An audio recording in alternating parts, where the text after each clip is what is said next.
Right now, as you're watching this video, your brain is working in ways you may not fully realize.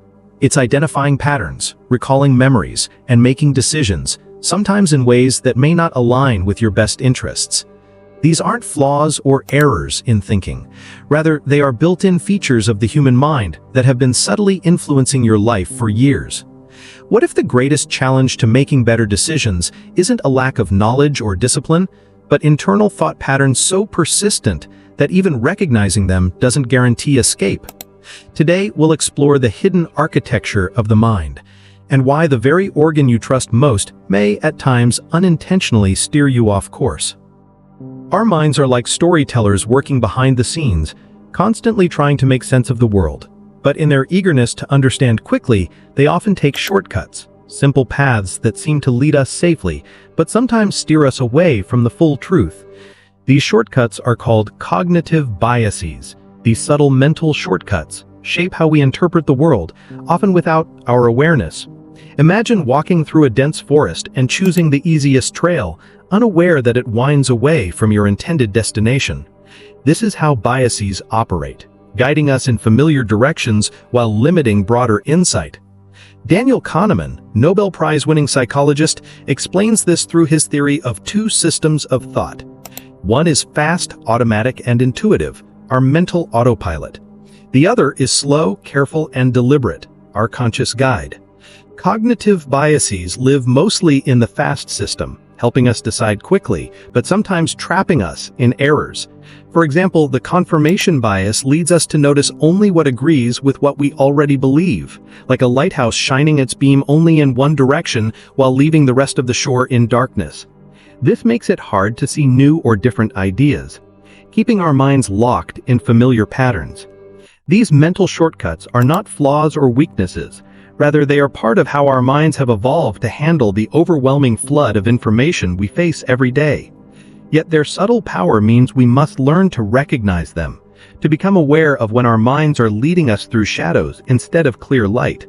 By understanding these hidden traps, we open a space to step back, to pause, and to question the stories our minds tell us.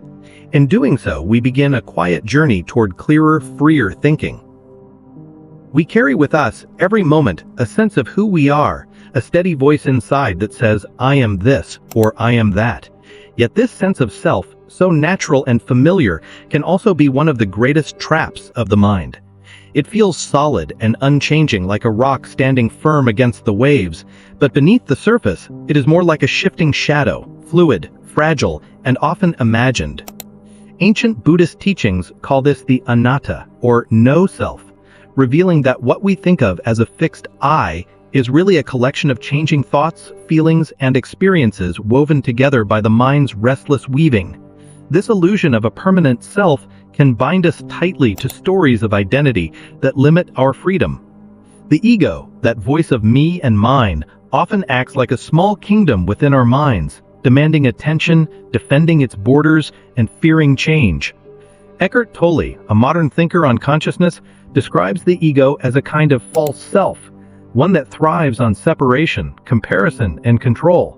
When we identify too closely with this ego, we become trapped in endless cycles of pride, fear, or resistance.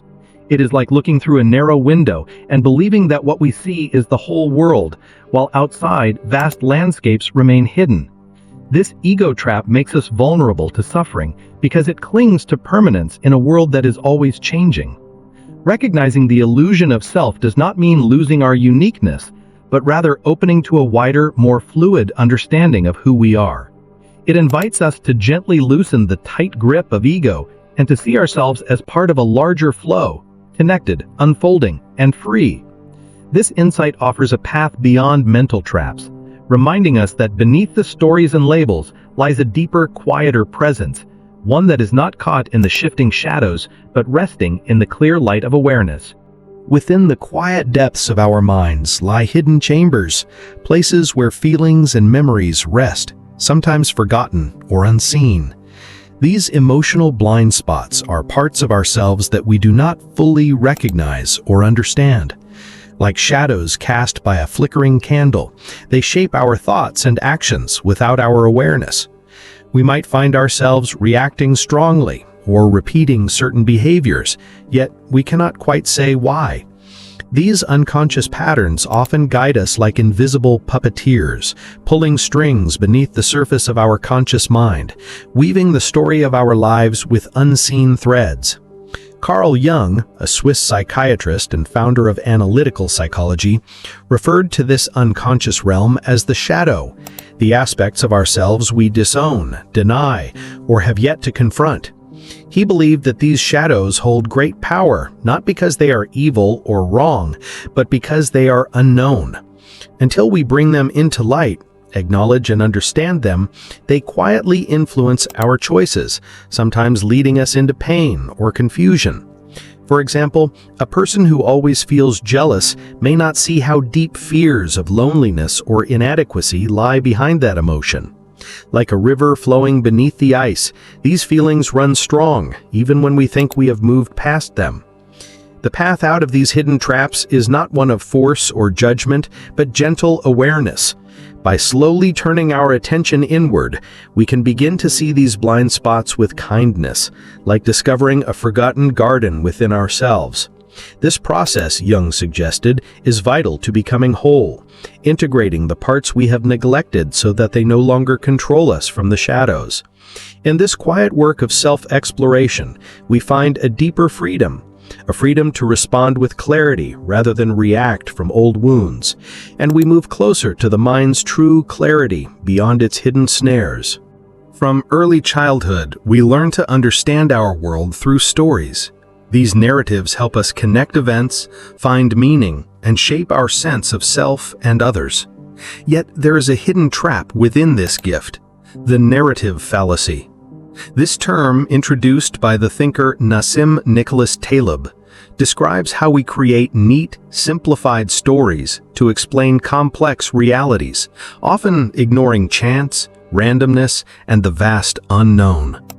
Like an artist painting a landscape, we fill in gaps with colors and shapes that feel right, but may not truly represent the wild, untamed terrain beneath. Our minds crave coherence and causality, but the world often resists such tidy explanations. This urge to craft stories can become a prison when it blinds us to uncertainty and complexity. We might look back on our lives and tell a story of why things happened as they did, how every choice led to the next, how every success or failure fits into a grand design. Yet these stories, while comforting, can limit us by freezing a fluid past into a fixed pattern. They create meaning, yes, but they also risk misleading us, hiding the randomness and mystery that are part of existence. Taleb warns that such stories are fragile because they simplify a world that is anything but simple, and by clinging to them, we can lose sight of the deeper, often chaotic truths. Philosophically, this invites a delicate balance. The stories we tell are essential for our sense of order and identity, yet we must hold them lightly, aware of their limitations. To live wisely is to embrace the mystery behind the narrative, to accept that some parts of life will always remain unexplained, uncertain, or open-ended. In this acceptance, we find freedom from the trap of needing to control or fully understand every thread of our story. Instead, we learn to dwell in the richness of not knowing, allowing the mind to breathe beyond the confines of its own carefully woven tales. As we come to the close of this quiet journey into the hidden traps of our minds, it's worth pausing to reflect on what we have seen. Our thoughts and feelings are not always as simple or clear as they seem. They are shaped by unseen forces, mental shortcuts, the shifting illusion of self, emotions tucked away in shadow, and the stories we tell to make sense of it all. Yet recognizing these hidden patterns is not a cause for worry or fear. Instead, it offers a gentle opening, a chance to see ourselves more clearly and to live with greater freedom. There is a profound wisdom in knowing that our minds are both wonderfully creative and sometimes easily caught in subtle snares. This awareness invites us to step back, to breathe, and to meet our own inner world with kindness and curiosity. The philosopher Marcus Aurelius once reminded us that it is not things themselves that trouble us, but our judgments about them. In this spirit, we are called to soften our judgments, to hold our thoughts lightly, and to explore the mind's depths without rushing or resisting. May this moment of reflection inspire a calm and steady light within you, one that watches the mind's movements with gentle attention, welcoming whatever arises without getting trapped. In this space, we find not only insight, but peace, and a quiet hope that the mind can become a friend rather than a prison. Let this be an invitation to continue exploring ever deeper with openness and grace.